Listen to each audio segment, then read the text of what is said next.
அருட்பெருஞ்சோதி அருட்பெருஞ்சோதி தனிப்பெரும் கருணை அருட்பெருஞ்சோதி.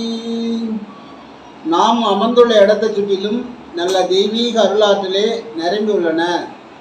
தெய்வீக அருளாற்றல் அலையலையா பாய்ந்து எங்கள் உடலையும் உள்ளத்தையும் தூய்மையடைய செய்கிறது என்று நாங்கள் உணர்கிறோம். ஜெய ஜெய ஜெய ஜெய ஜோதி,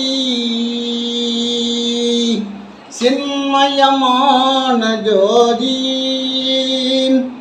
ஜெய ஜெய ஜெய ஜெய ஜோதி, சிவானந்த ஜோதி. சிவானந்த ஜோதி. ஜெய ஜெய ஜெய ஜெய ஜோதி. சிவன் தன்னை காட்டிய ஜோதி. சிவன் தன்னை காட்டிய ஜோதி. ஜெய ஜெய ஜெய ஜெய ஜோதி. பேரொளி தன்னுள் காட்டிய ஜோதி. பேரொளி தன்னில் பேரொளி தன்னுள் காட்டிய ஜோதி. ஜெய ஜெய ஜெய ஜெய ஜோதி. சிவமயமான ஜோதி. சிவமயமான ஜோதி. அன்பு ஆன்மநேயம் உண்ட நம்மர்களே, வணக்கம் வணக்கம், வாழ்க வளமுடன். சிவபெருமான் திருநடனம் ஆடியது ஆடி மாதம். தேவர்கள் மகிழ வைத்தார். ஆடி மாதம்தான் சிவபெருமான் திருநடனம் ஆடி சிதம்பரம் கனக சபையில் தேவர்களை மனம் மகிழ வைத்தார். அந்த நாள் பூச நட்சத்திரம். பூச நட்சத்திரம் அன்னைக்கு தான் அவர் திருநடனம் ஆடினார். அதுவும் குருவாரம் வியாழக்கிழமை. அந்த பூச நன்னாளில் ஆடி மாதம் வந்தது. அந்த ஆடி மாதத்தில் தான் சிதம்பரம் கனக சபையில் திருநடனம் ஆடினார். நட்சத்திரத்தன்னைக்கு தான் நம்ம வள்ளல் பெருமா அதுதான் வழிபாடு செய்ய சொன்னார். ஏன் வழிபாடு செய்ய சொன்னார்னா, பூச நட்சத்திரத்தில் நம்ம வழிபாடு செய்தால்தான் தேவர்களுடைய அருளை பெறலாம். தேவர்களுடைய அருளை பெறக்கூடியது. தேவர்கள் மனம் மகிழ்ந்த நாள். தேவர்கள் மனம் மகிழ்ந்த நாள் பூச நட்சத்திரம். முதல்ல சிற்சபை ஆலய வழிபாடு செய்வது நல்லது. சிற்சபை ஆலய வழிபாடு செய்வது நல்லது. சொற்பனம் தூக்க நிலையில் மனம் செயல்படுகிறது. தூக்க நிலையில் நம்ம மனசு செயல்பட்டுக்கிட்டு தான் இருக்குது. அதான் சொற்பனம் அப்படின்னு சொன்னால் தூக்க நிலையிலே நம்ம மனம் செயல்பட்டுக்கிட்டே தான் இருக்குது. சுழற்சி உறக்க நிலையில் மனம் செயல்படாதிருப்பது. உறக்க நிலையில் தூங்கும்போது மனம் செயல்படாத இருக்கக்கூடியது தான் சுழுத்தி. உறக்க நிலையில் செயல்பட்டதுன்னா சொற்பனம். அது சொற்பனம். தூங்கும் நிலையில் ரெண்டும் ஒன்று தான். உறக்க நிலையில் மனம் செயல்படாமல் இருந்தால் சுழுத்தி. ஜாக்கிரதை விழிப்பு நிலையில் மனம் செயல்படுவது. விழிப்பு நிலையில் மனம் செயல்படுவது ஜாக்கிரதை. விழிப்பு நிலையில் இருந்தால் கூட மனம் செயல்படாமல் இருக்கணும். நம்ம எண்ணங்கள் அங்கேயே இருக்கணும். கூப்பிடுவாங்க, இன்னைக்கு என்ன கிழமைங்க அப்படின்னு கேட்டால் கிழமையோட தப்பாக சொல்லுவாங்க. சரி என்னங்க என்ன அப்படி இருக்கிறீங்கன்னா ஒன்றும் இல்லை அப்படின்வாங்க. அப்போ விழிப்பு நிலையில் அவங்களுக்கு மனம் செயல்படவில்லை. விழிப்பு நிலையில் மனம் செயல்படக்கூடாது. துரியம்னா விழிப்பு நிலையில் மனம் செயல்படாது. துரியமும் கடந்ததோர் பெரியவான் பொருளென. அங்கே தான் சிவனுடைய திருப்பாதம் இருக்கிறது. உச்சிக்கு மேலே 12 அங்குலம். அங்கே தான் சிவனுடைய திருப்பாதம் இருக்கிறது. துரியம் அங்கே விழிப்பு நிலையிலே இருக்கலாம், மனம் செயல்படாது. இப்போ துரியத்துக்கு போயிட்டாங்கன்னா அவங்க தாவம் கூட பண்ண மாட்டாங்க. அவங்க என்ன பண்ணுவாங்க, அப்படியே சும்மா இருப்பாங்க, சிவனேன்னு இருப்பாங்க. ஆனால் அவங்களுடைய எண்ணங்கள் பூரா அங்கே தான் இருக்கும். எங்கே இருக்கும்? சுத்த வெளியில் இருக்கும். அவங்களுடைய எண்ணங்கள் சுத்த வெளியில் இருக்கும். தேவர் மூவர்லாம் வந்து அவங்களுக்கு நேரடியாக பணிவிட வேலை செய்வாங்க. அதாவது அன்புக்கும் அடைக்கும் தாள் உண்டோ அப்படின்னு சொல்லுவாங்க. இப்போ அன்பு எங்கே இருக்குதோ அங்கே தேவர்களுடைய ஆற்றல் இருக்கும். அதுதான் துரியம். துரியம் கடந்துட்டா பத்தாவது வாசல் திறந்து போச்சு, 10வது வாசல் திறந்துட்டோம் அப்படி என்பது தான் அர்த்தம். கருங்குழி ரெட்டியார் வீட்டில் ஒரு சிறுமி, ரெட்டியார் வீட்டில் தான் வள்ளல் பெருமா தங்கியிருந்தார். அப்போ ஒரு குழந்தை என்ன பண்ணும், ஒரு பொண்ணு குழந்தை வந்து தினமும் விளையாட்டு இருக்கும் அவர்கிட்ட. அவருக்கு ஏதோ கல்கண்டு கொடுப்பாரு, ஏதாவது இது பண்ணுவார், அன்பாக பேசுவார். குழந்தைகள்லாம் வந்து அன்பாக இருக்கும். கருங்குழி ரெட்டியாருடைய வீட்டில் அவருடைய பேர குழந்தை. இவர் துரியம் கடந்து சூட்சம உடம்புக்கு வந்துட்டார். தூள உடம்பை எங்கே விட்டுட்டார். தூள உடம்பை எங்கே வேணாலும் விடலாம், மூலம் விட்ட மாதிரி. தூள உடம்பு விட்டுட்டு ஞானசபை கட்டுகின்ற போது கூட ஒரு சூட்சம் உடம்புல தான் இருந்திருக்கு. என்ன, சபையில் இருந்துக்கிட்டே அவர் சென்னையில் இருக்கிறார். ரயிலில் போகிறதுக்கு 3 நாள் ஆகுமா சென்னைக்கு, கடலூர்லேருந்து. ஆனால் அவர் 3 நாளைக்கு முன்னே அவங்க போயிட்டாங்க. மரம் வாங்குறவங்க அவங்க போகிறாங்களாம். இவர் வந்து மரவாடி உள்ளே இருக்கிறார். இந்த சூட்சமத்தை வந்து அப்போ யாரும் கண்டுபிடிக்கல. அப்போ கூடு விட்டு கூடு பாயிற வேலையெல்லாம் அவர் வந்து அப்பயே இருக்குது அவர்கிட்ட. சூட்சம் உடம்புலாம் தனியாக எங்கே வேணாலும் போகிற மாதிரி இருக்கார். ஏன்னா திடீர்னு செஞ்சி மலையில் இருக்கிறாராம், காலையில் பார்த்தா தர்மசாலையில் இருக்கிறாராம். கல்லாங்கொடைன்னு ஒன்று இருக்குது, கல்லாங்குட்டைன்னு கருங்குழியில். அங்கே நின்று இருக்காராம். கொஞ்ச நேரத்தில் பார்த்தா மேட்டுக்குப்பத்தில் இருக்காராம். அப்புறம் கொஞ்ச நேரத்தில் பார்த்தா மாந்தோப்பில் இருக்காராம். மாந்தோப்பில் இருந்து தான் அங்கே வடலூர் திருப்பணியை அவர் பார்வையிட்டார். கடைகால் போட்டு எஸ்டிமேட் கொடுத்ததோடு சரி. அதன் பிறகு தொழுதூர் வேலாயுதம் கல்பட்டு ஐயா வந்து என்ன கேட்குறாங்களோ அதுக்கு சரி போங்கானோ அப்படின்னு சொல்லி இருக்கிற அன்பர்கள்கிட்ட அதுக்கு உதவி செய்யுங்க அப்படின்னு சொல்லி இறைவன்கிட்ட வந்து தவம் பண்ணிகிட்டே இருப்பார். தவத்தில் இருக்கும்போது எல்லாம் நடந்துகிட்டே இருக்கும். நல்ல தேக்க மரம்லாம் ஒரு ஊர்லேருந்து வெட்டி வண்டியில் ஏற்றிட்டு வராங்க. பெரிய பெரிய தேக்க மரம். அதில் கட்டி இருக்கிற தேக்க மரம்லாம் வந்து கல் தேக்கு. எக்காலத்துலேயும் வந்து இரும்பாவது துருப்பிடிக்கும். அது துருப்பிடிக்காது. அது உள்ளே இருக்கிற தராவிலாம் வந்து கல் தேக்கு, கையால் அறுக்கப்பட்டது. அப்போ அந்த சிறுமி என்ன செஞ்சீங்கன்னா, தாத்தா இவ்வளோ நாள் வந்து நார்மலாக இருந்தீங்க, என்கிட்ட நல்லா விளையாடுனீங்க, ஏன் இப்போ வந்து நீங்கள் முகத்தை மூடி இருக்கிறீங்க? அவர் துணி போட்டு முகத்தை மூடிட்டார். முகம் மூடி இருக்கு அப்படின்னு கேட்குது அந்த பொண்ணு.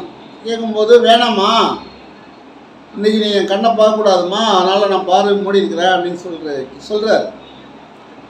சொல்லும்போது அது என்ன ஆச்சுன்னு கேட்டால், அந்த பொண்ணு குழந்தை தானே, குழந்தை என்ன பண்ணும், அதனால் அந்த துணியை லேசாக நீக்கிடுது. அப்படி நீக்கும்போது ஒரு மின்னல் ஒளி அடிக்கிற மாதிரி இருந்ததான், மின்னல் மாதிரி இருந்ததுதான் அதுக்கு கண்ணுக்கு. அது ஓடி எல்லார்டையும் சொல்லிடுது, அந்த தாத்தா கண்ணில் மின்னல் ஓடுது, அவர் கண்ணை போய் பாருங்க அப்படின்னு. அதுபோல் ஒருத்தர் பார்த்து கண் பார்வையே போயிடுச்சான். நேராக திறந்துட்டு பார்த்தவருக்கு கண் பார்வையே போயிடுச்சு. அது லேசாக அப்படி திறந்து பார்த்தது ஒரு ஒளி, மின்னல் மாதிரி ஒரு ஒளி வந்த உடனே போயிடுச்சு. அப்போ உள் ஒளி ஓங்கிட உயிர் ஒளி விளங்கிட வெல்வொளி காட்டிய மெய்யருள் கனலே. உள்ள இருக்கிற ஒளியை ஓங்க வைக்கிறது தான் தவம். உள்வொளி ஓங்கிட உயிர் ஒளி விளங்கிட வெல்வொளி கண்ணில் தான், வெல்வொளி காட்டிய மெய் அருள் கனலே. கண்ணில் தான் அந்த ஒளி இருக்குது. கண்ணிலே தெரிவது என்ன, கண்ணி இளமானின்னு சொல்லுவாங்க. இந்த கண்ணில் வந்து ஏகப்பட்ட விஷயம் இருக்குது. கண்ணே அமுத கடல். ஆனந்த கண்ணீர் வந்து சுவையாக இருக்கும், அழுகிற கண்ணீர் வந்து உப்பு கரிக்கும். அப்போ 2 கண்ணீர் இருக்குது கண்ணிலே. ஆனந்த கண்ணீர் பன்னீர் மாதிரி இருக்கும் சுவைத்தா.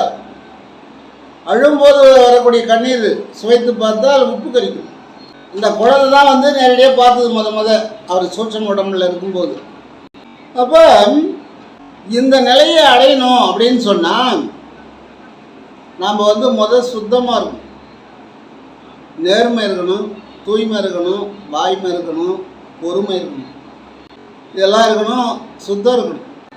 அப்போ என்ன சொல்கிறாங்கன்னா, நாம் அந்த 5 பேர் நம்மக்கிட்ட இருக்கிறாங்க, அந்த 5 பேர் கூலியை நாம் வச்சிருக்கக்கூடாது.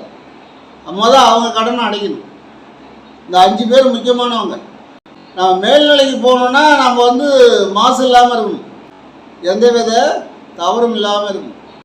அதான் சொன்ன 5 பேர் கூலி வைத்து இருக்க வேண்டாம், அதுவே தீங்கென்று சொல்ல கேளாய். தஞ்சமுடன் வண்ணான் நாவித்தன் கூலி, மனநோய் தனை தீர்த்த மருத்துவன் கூலி, இன்சொல்லுடன் இவர் கூலி கொடாத பேரை ஏது செய்வானோ யமன் தானே. இப்போ யமன் என்ன செய்வான்னு தெரியாதான். அப்போ இந்த கூலியெல்லாம் வச்சுன்னு இருக்கும்போது நம்ம மேல்நிலைக்கு போக முடியாது. இந்த கூலி வந்து இருக்கக்கூடாது, இந்த 5 பேர் கூலி வந்து இருக்கக்கூடாது. அப்படி 5 பேர் கூலி இருந்ததுன்னு சொன்னால் மேல்நிலையை அடைய முடியாது. அந்த கூலியை அவங்களுக்கு கூலி கொடுத்துட்டு தான் வரணும்.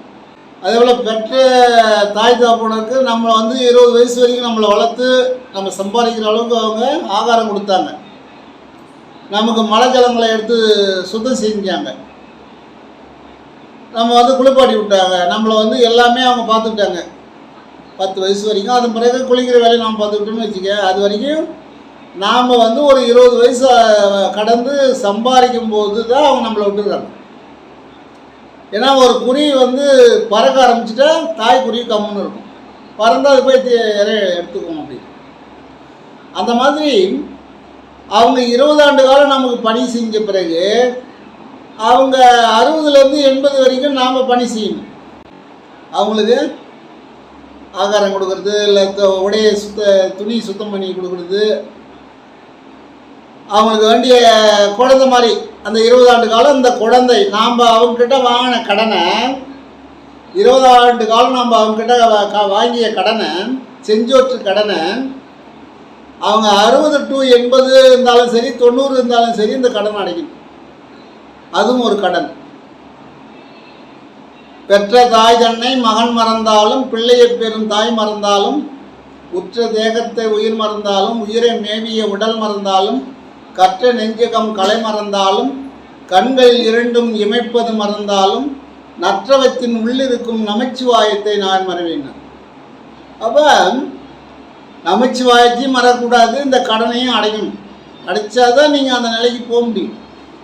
அதாவது நல்லவங்க கூட கூடணும், நல்லவங்க கூடி இருந்தால் தான் நம்ம இந்த நிலைக்கு போக முடியும்.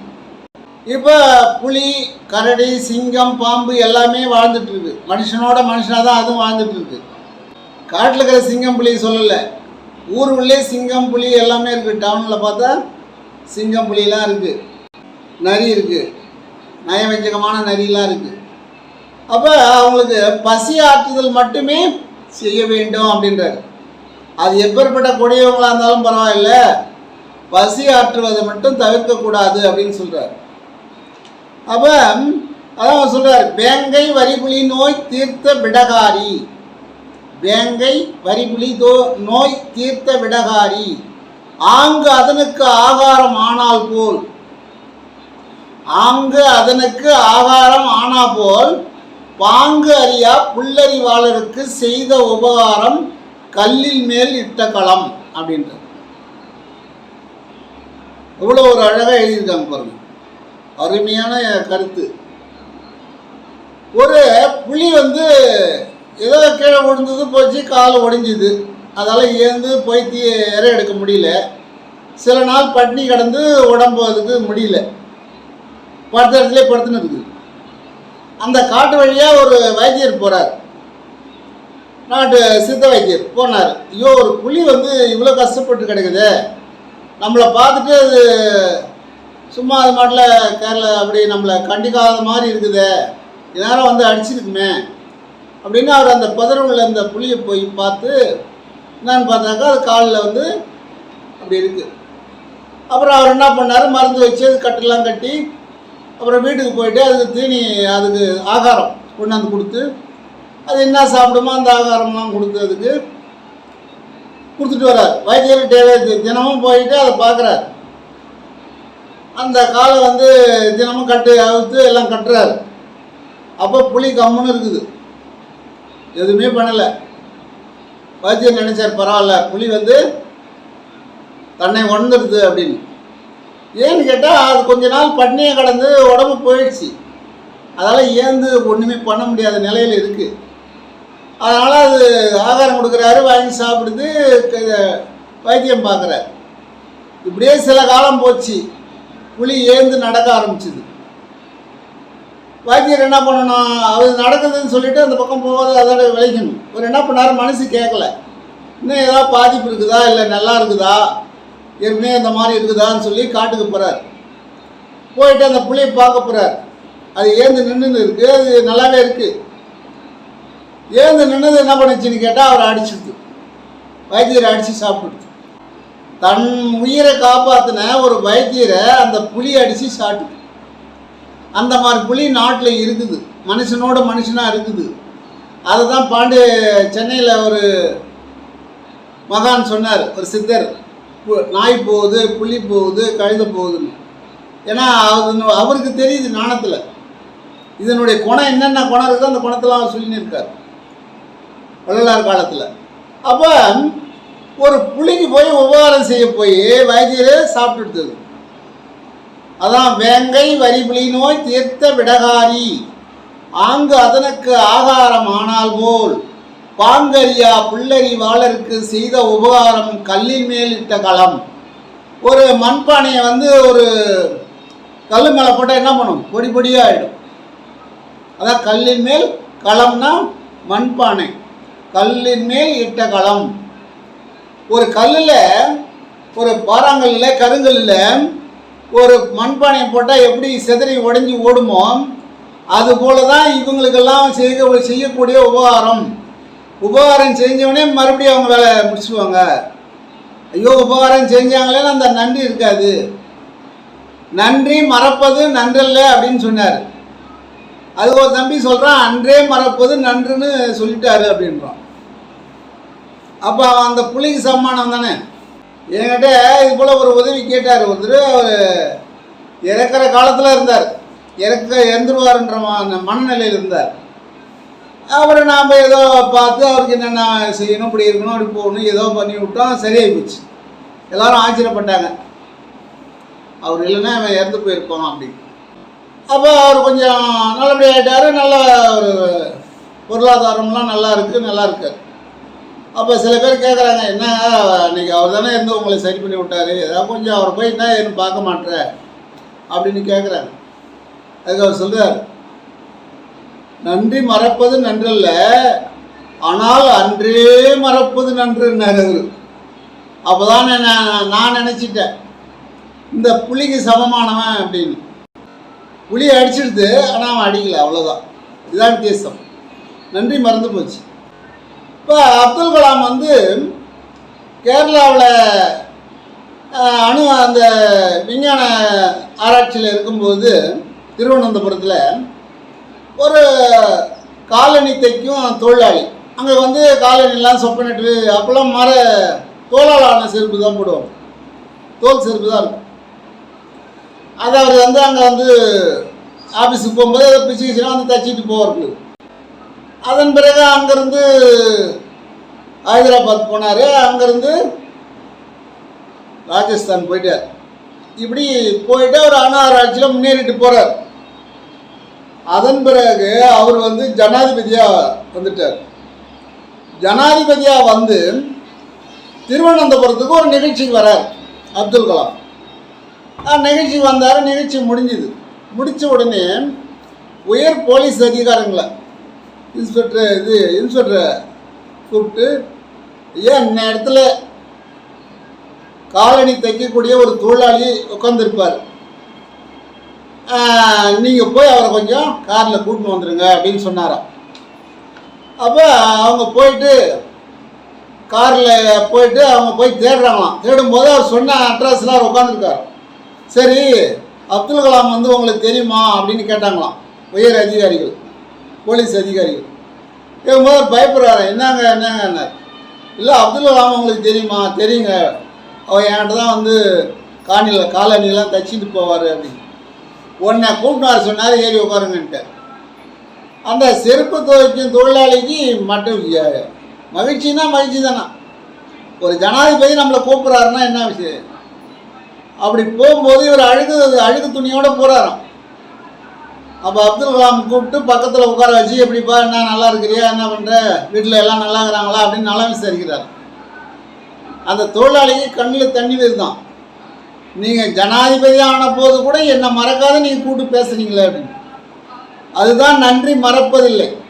இவன் இந்த புலி மாதிரி இருக்கிறவன் என்ன சொல்கிறான்னா, அன்றே மறப்பது நன்றுன்றான்.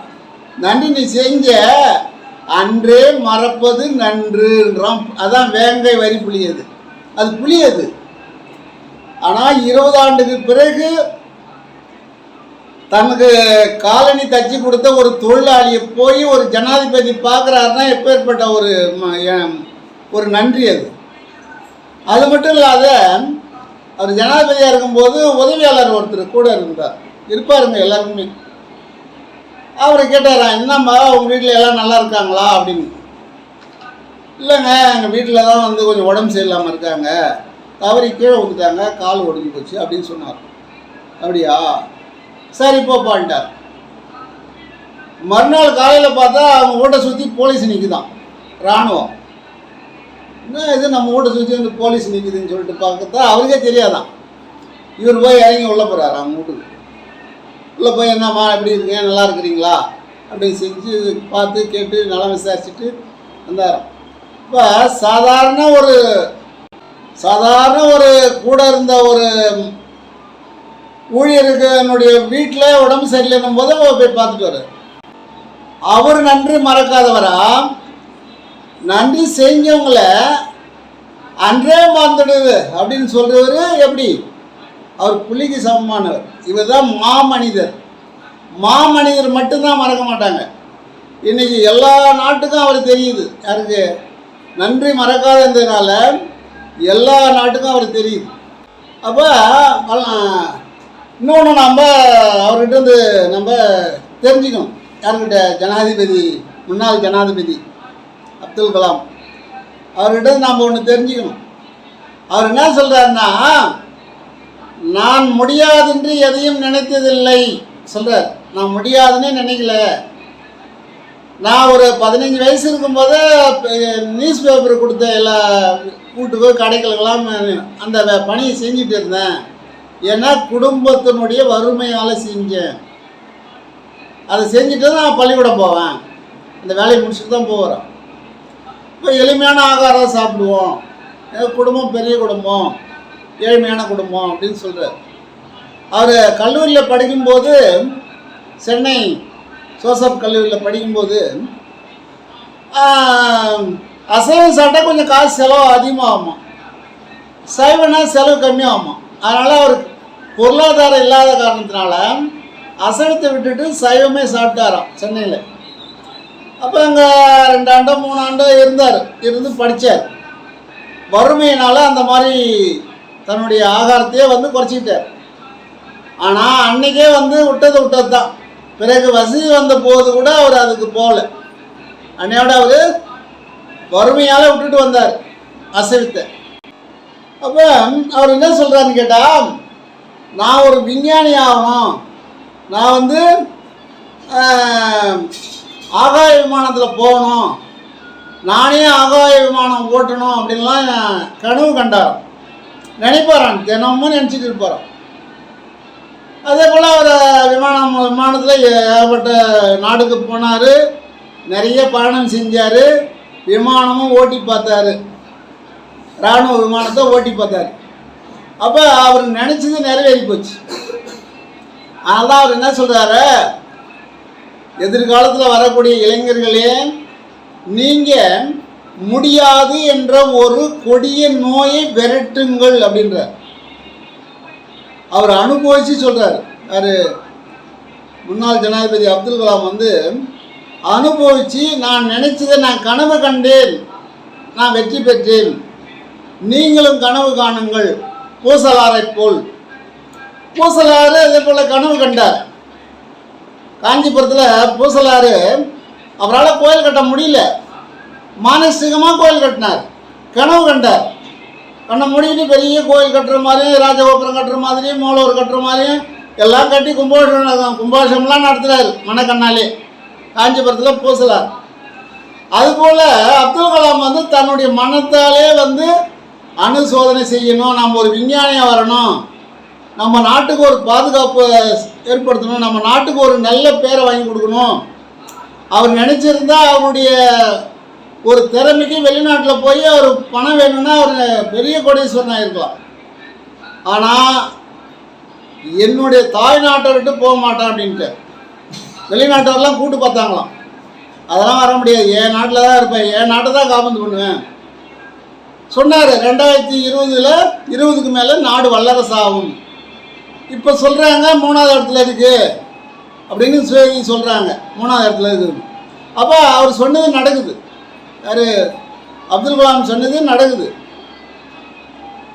அதுபோல் அவர்கிட்ட நாம் என்ன கற்றுக்கணும்னு கேட்டால், கனவு காணுங்கள், தைரியமாக இருங்கள், லட்சியத்தை அடைய வேண்டும் என்ற ஒரே நோக்கத்தில் இருங்கள்.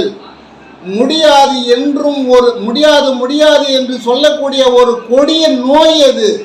அந்த நோயை விரட்டிட்டீங்கன்னா உங்களால் முடியாதது ஒன்றுமே இல்லை அப்படின்னு சொல்கிறார். உங்களால் முடியாதது எதுவுமே கிடையாதுப்பா அப்படின்றார்.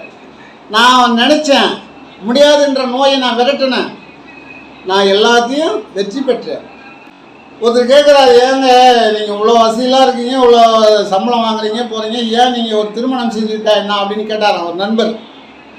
அது கேட்பாங்க தான் நிறைய பேர். அப்போ அவர் சொன்னாராம், என் கூட பிறந்தவங்களாம் வந்து நிறைய ஏழ்மையில் இருக்காங்க, அவங்கவுங்களுக்கும் பசங்களாம் இருக்குது, அவங்க அந்த பசங்களே வந்து படிக்க வைக்க முடியல, அவங்க வந்து ஆகாரம் கொடுக்க முடியல, கஷ்டப்படுறாங்க. அதனால் நானும் பசங்களை எனக்கு பசங்க இருந்ததுன்னு சொன்னால் அவங்கள என்னான்னு பார்க்க முடியாது. அதனால் எந்த பிள்ளைய வளர்த்தா தான் என்ன, அண்ணன் பிள்ளையாக இருந்தா என்ன, தங்கச்சி பிள்ளையாக இருந்தா என்ன, எந்த பிள்ளையாக இருந்தாங்கன்னா அவங்களுக்கு உபகாரம் பண்ணேன், அவங்களுக்காக என்னுடைய வாழ்க்கையை நான் அர்ப்பணியம் பண்ணிட்டேன். நான் வந்து கல்யாணம் பண்ணிக்கின்னு நாம் தனியாக வந்துடணும், நம்ம சொகுசாக இருக்கணும்னு நான் நினைக்கல, அவங்க நல்லா இருக்கணும்னு நினச்சா அவங்க நல்லா இருக்காங்க. அவர் கேரளாவில் வேலை செய்யும்போது, ஆஃபீஸில் வேலை செய்யும்போது அந்த சம்பளத்தை வாங்கி பெங்களூரில் ஒரு வீடு வாங்கியிருக்கார். அந்த வீட்டை வந்து அண்ணன் பேத்திக்கு எழுதி வச்சுட்டார், நீ இருமான்னு சொல்லிட்டு. ஆனால் அவர் பணியில் இருக்கும்போது அரசனுடைய காசு ₹1 கூட அவர் வந்து உறவினருக்கு செலவு பண்ணலை. அப்போ எப்பேற்பட்ட ஒரு மகான் பாருங்கள். அதான் நாடே போற்றுது. இப்போ நாம் அவர்கிட்ட இருந்து கற்றுக்க வேண்டியது என்னன்னு கேட்டால், சாமானியமாக ஒரு தினத்தந்தி பேப்பரோ இல்லை ஏதோ ஒரு பேப்பர் தான் நாளிதழ் போட்டார்.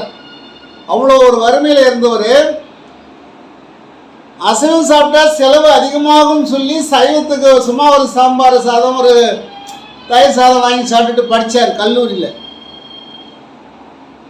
ஏன்னா அசைவம் சாப்பிட்டா அதிக செலவாகும், நம்ம கூட இருக்கிறவங்க அதுக்கு செலவு பண்ண முடியாது, ஈடுகட்ட முடியாது அப்படின்னு சொல்லி எளிமையான சாதம், காலையில் ஒரே ஒரு ஆப்பம் தான் சாப்பிடுவாராம், ஒரு ஆப்பம் அதோடு இருப்பார்.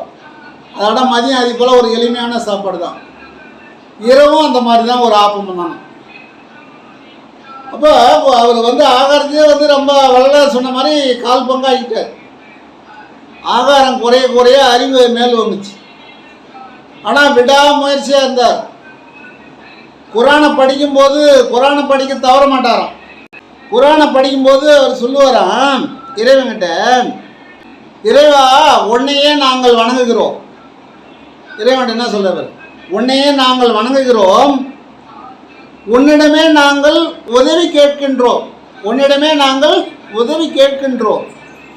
இதுதான் கேட்டு வரான் குரானை முடிக்கும்போது, இறைவா உன்னோடு நாங்கள் இருக்கிறோம், உன்னிடமே உதவி கேட்கின்றோம், நீ எங்களுக்கு உதவி செய்தே ஆக வேண்டும். அவர் எல்லா மதத்துக்கும் அப்பால் பட்டவர், வள்ளலாரோ அவர் ஒன்று. ஏன்னு கேட்டால் ராமேஸ்வரத்தில் தான் பிறந்தார். ராமேஸ்வரத்தில் பிறந்து அந்த ராமநாத சாமி கோயிலுக்கெல்லாம் அவர் அடிக்கடி சின்ன பிள்ளையா ரொம்ப போவாராம். ஐயர் வீட்டில் தான் அவருக்கு அதிகமாக பழக்கமா. அயல் வீட்டுக்கு போகிறேன், அயல் வீட்டில் தான் உங்களுக்கு ரொம்ப நெருங்கிய பழக்கம். சனாதிபதியாக இருக்கும்போது அங்கே தான் பிறந்த ஊருக்கு போனால் அந்த அயல் வீட்டில் போயிட்டு தான் எப்படிங்க நல்லா இருக்கிறீங்களான்னு கேட்டுட்டு தான் போகிறோம். அப்படி ஒரு நன்றி மறக்காதவர். அதான் நன்றி மறக்கிறது அவ்வளோ நல்லது கிடையாது. அது புலிக்கு சமம். ஈஸியாக சொல்லிடலாம், நன்றி மறப்பது நன்றல்ல, அன்றே மறப்பது நல்லதுன்றாரு என்கிட்ட ஒருத்தர். இந்த அன்றே மறப்பது நல்லதுதான். அது புலிக்கு சமமானவர் அவர். என்ன, தன்னை காப்பாற்றி தன் உயிரை காப்பாற்றி ஒரு மாத கணக்கில் அவன் ஆகாரம் கொடுத்து அது காலை சரி பண்ணி விட்டவனே அடித்து சாப்பிட்டு விடுது அந்த வைத்தியரே. அப்போ அது போல் புலியெலாம் நம்ம நாட்டில் நடமாட்டிருக்கு.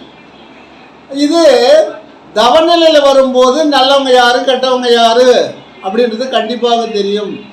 துரியம் கடந்தால் இது புரியும், துரியம் கடந்தால் உங்களுக்கு புரியும் என்று சொல்லி நிறைவு செய்கிறேன். இது நல்லவை மட்டும் எடுத்துக்கொள்ளுங்கள். அருட்பெருஞ்சோதி அருட்பெருஞ்சோதி.